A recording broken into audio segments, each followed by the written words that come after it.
పిల్లలు తెల్ల కాగితాల లాంటి వాళ్ళని మనం ఎలా తీర్చిదిద్దితే అలాగే తీర్చిదిద్దబడతారు. ఆ తెల్లని కాగితంలో మీరు ఎలాంటి అక్షరాలు లిఖిస్తే ఆ తెల్లని కాగితం అలాగే మారుతుంది.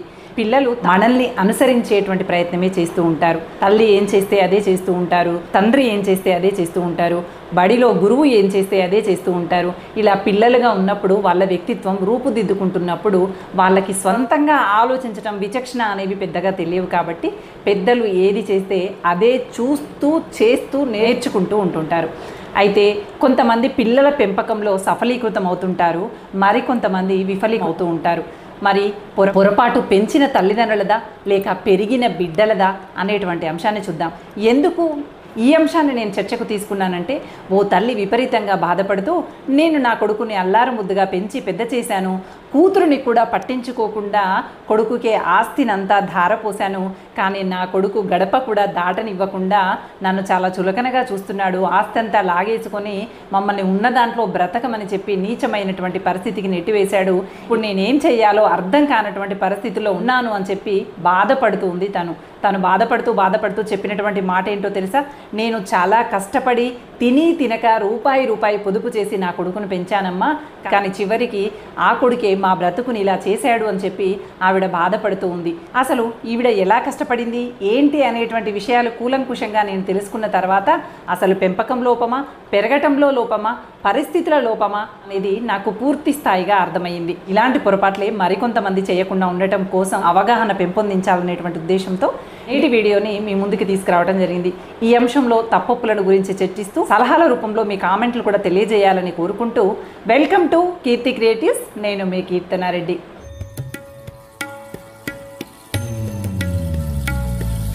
ఒక దంపతులు ఉన్నారు. ఒక కూతురు ఒక కొడుకైతే చాలా అల్లారు ముద్దుగా పెంచుకుంటూ ఉన్నారు. అప్పటి వరకు ఒకరికొకరుగా ఉన్నటువంటి తల్లిదండ్రులు ఎప్పుడైతే పిల్లలు పుడతారో ఇక వాళ్ళిద్దరి దృష్టి పూర్తిగా పిల్లలపైకే మారిపోతూ ఉంటుంది. పిల్లలని విపరీతంగా ప్రేమిస్తూ ఉంటారు. ఇక్కడ బాధపడకూడదని, తాము అనుభవించినటువంటి కష్టాలు తమ పిల్లలు అనుభవించకూడదనేటువంటి ఉద్దేశంతో వీలైనంత వరకు తమకు మించినటువంటి ఖర్చు అయినప్పటికీ కూడా పిల్లలకి అనుకూలమైనటువంటి వాతావరణము, భవిష్యత్తులో సుఖవంతమైనటువంటి జీవితం పిల్లలకు ఉండేలాగా తమకు మించిన భారమైనప్పటికీ కూడా పిల్లలని పెంచి పెద్ద చేయాలనేటువంటి తాపత్రయంతో తల్లిదండ్రులు ఏమాత్రము కూడా అరమరికలు లేనటువంటి ప్రేమని పంచుతూ పిల్లలని పెంచి పెద్ద చేస్తూ ఉంటారు. ఇక్కడి వరకు బాగానే ఉంది. నిజమైనటువంటి ప్రేమను పంచుతూ పిల్లల భవిష్యత్తు కోసం ఆలోచించటం, పొదుపు చేయటం, పిల్లలని గొప్పగా పెంచాలనుకోవటం అంతా బాగానే ఉంది. కానీ ఈ ప్రక్రియలో విపరీతమైనటువంటి ప్రేమతో మీరు ఏమైనా విపరీతమైనటువంటి స్వార్థపు ఆలోచనలు చేస్తూ ఉన్నారా?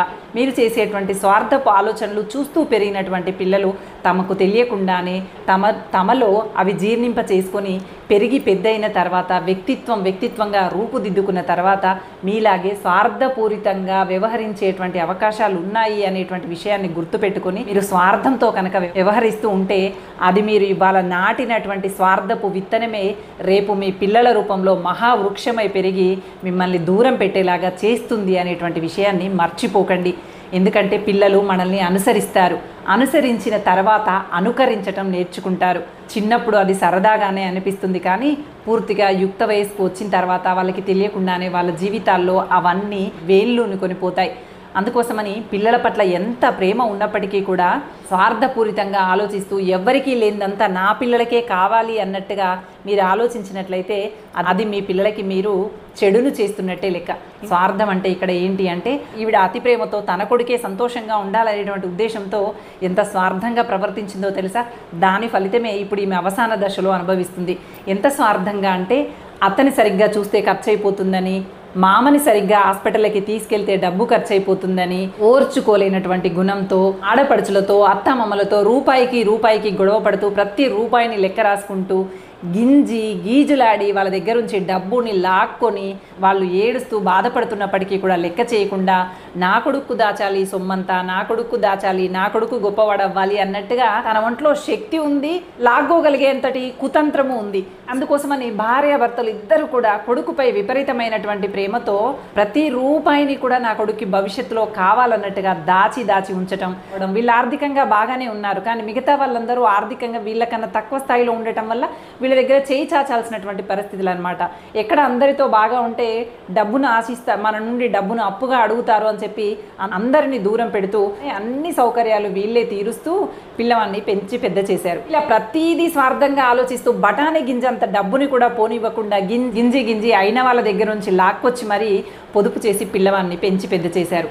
ఇదే చూస్తూ పెరిగినటువంటి పిల్లవాడు ప్రతి రూపాయిని రెక్క కట్టుకోవాలి, ప్రతి రూపాయిని మూట కట్టుకొని పొదుపు చేసుకోవాలి అని చూస్తూ పెరిగినటువంటి పిల్లవాడిలో ఏ బీజాలు పడతాయో మీరే చెప్పండి ఒకసారి. అదే వాతావరణం చూస్తూ పెరిగినటువంటి పిల్లవాడు ఒకవేళ తల్లి కనుక అత్త పైననో మామ పైననో తల్లి పైననో తండ్రి పైననో రూపాయి ఖర్చు పెట్టి వాళ్ళని ప్రేమగా చూసుకోవటమో వాళ్ళతో ప్రేమగా మెదలటమో చేస్తే అది చూస్తూ పెరిగినటువంటి పిల్లవాడు ఇది ధర్మము, మా అమ్మ ఇలా ప్రవర్తించింది, నేను కూడా ఇలా ప్రవర్తించాలి అని నేర్చుకునేవాడు.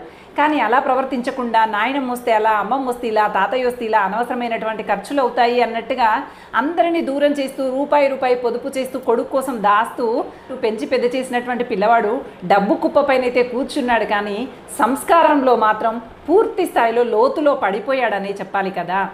పైగా ఈ తల్లి ఏమని చెప్తుంది, నేను అత్తతో కష్టాలు పడుతూ అన్న తమ్ములతో కష్టాలు పడుతూ అందరితో కష్టాలు పడ్డాను, నేనంటే ఎవ్వరికీ నచ్చేది కాదు, రూపాయి అంతా కూడా నా కొడుకు కోసం చాలా కష్టపడి పొదుపు చేశాను, నా కొడుకు కోసం ఎన్ని కష్టాలు పడ్డాను, ఎంతమందితో మాటలు పడ్డాను, ఎన్ని చికాకులు, ఎంత కష్టపడి పొదుపు చేశాను, కానీ నా కొడుకు అర్థం చేసుకోవట్లేడు, నన్ను ఇంట్లో నుండి గెంటేస్తున్నాడు అని చెప్తుంది ఈవిడ.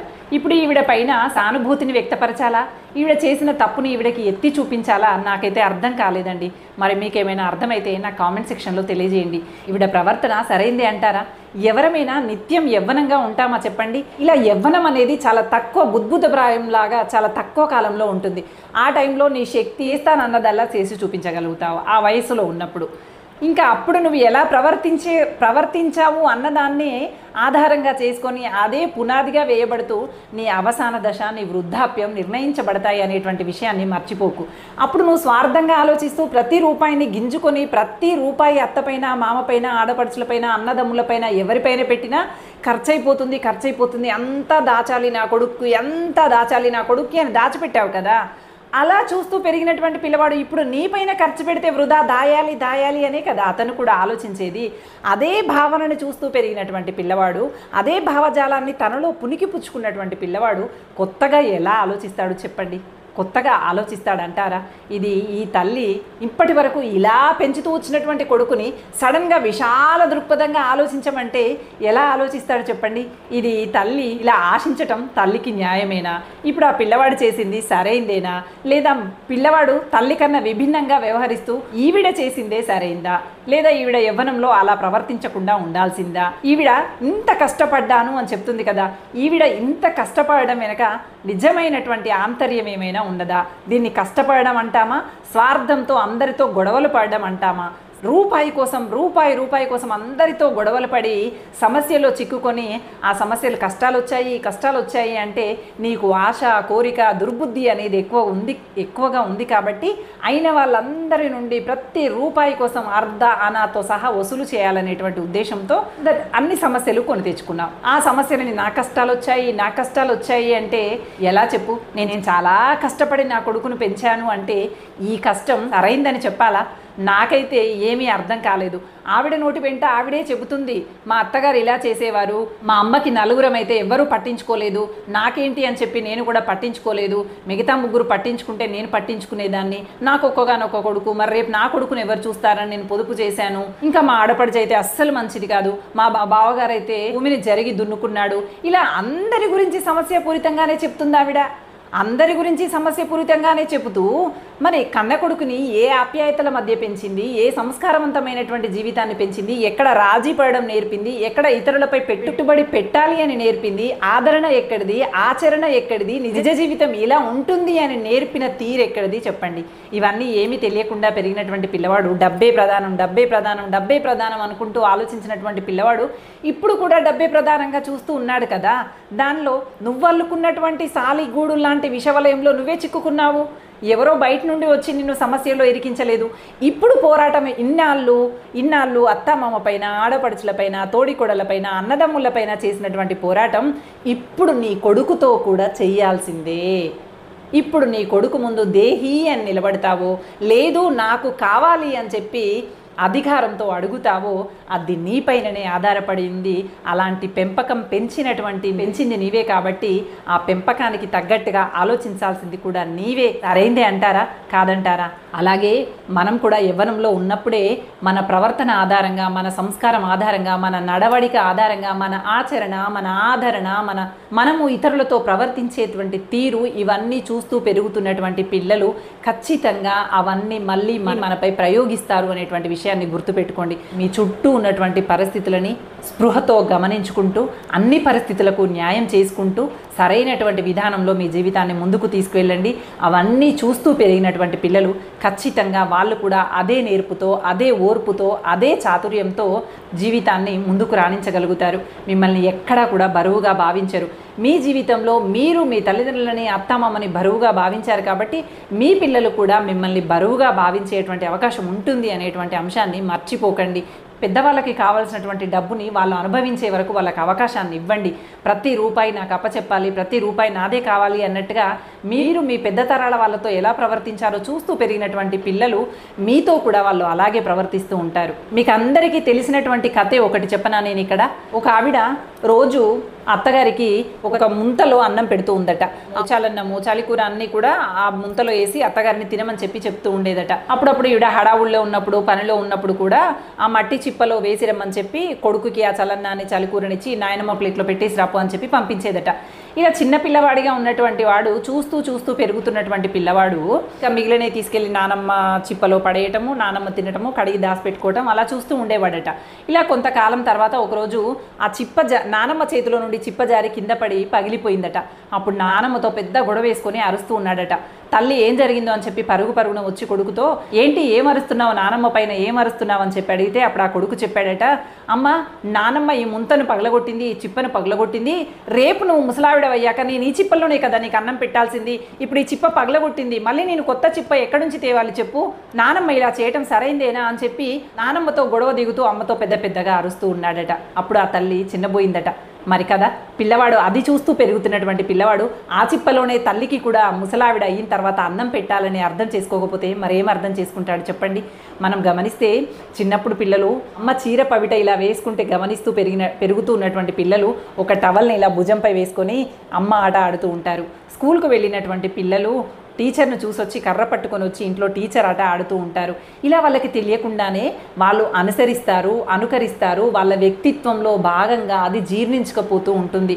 అది మనకి కనిపించదు, కానీ అసలు పూర్తి స్థాయిలో యవ్వనంలోకి వచ్చిన తర్వాత అవన్నీ బహిర్గతం అవుతూ ఉంటాయి. అందుకోసమని పిల్లలని పెంచేటప్పుడు మేము ఇంత కష్టపడి పెంచాము, అంత కష్టపడి పెంచాము అని కాదు ముఖ్యం. మీరు సరైన దారిలో కష్టపడ్డారా లేదా, సరైనటువంటి విలువలను అందించారా లేదా, సరైనటువంటి సంస్కారాన్ని, పెద్దల పట్ల గౌరవ భావాన్ని నేర్పించారా లేదా అనేది చాలా ముఖ్యమైనటువంటి విషయము. మీరు నేర్పించినటువంటి విలువలన్నీ కూడా మీరు అవసాన దశలో మీ పిల్లలు మిమ్మల్ని ఎలా చూసుకుంటున్నారు అనే దానిపైన అవి వ్యక్తమవుతాయి అనేటువంటి విషయాన్ని మర్చిపోకండి. పిల్లల పెంపకం అనేది అతి సాధారణంగా తీసుకోకండి. వాళ్ళు మనల్ని చూసే నేర్చుకుంటారు అనేటువంటి విషయాన్ని గుర్తుపెట్టుకొని పిల్లల ముందు సరైనటువంటి ప్రవర్తన విధానాన్ని కలిగి ఉండి అవసాన దశకి, మన వృద్ధాప్యానికి మనమే సరైనటువంటి దారులు ఏర్పాటు చేసుకుందాం. ప్రతి ఒక్కరూ తమ జీవితాల్లో ఉన్నతమైనటువంటి విలువలు, ఉన్నతమైనటువంటి వ్యక్తిత్వం, సంస్కారంతో కూడినటువంటి జీవన నైపుణ్యాలతో ముందుకు సాగాలి. వాళ్ళ పిల్లలకి వారు ఆదర్శమై ముందుకు నడవాలి అని కోరుకుంటూ thank you for watching. Bye.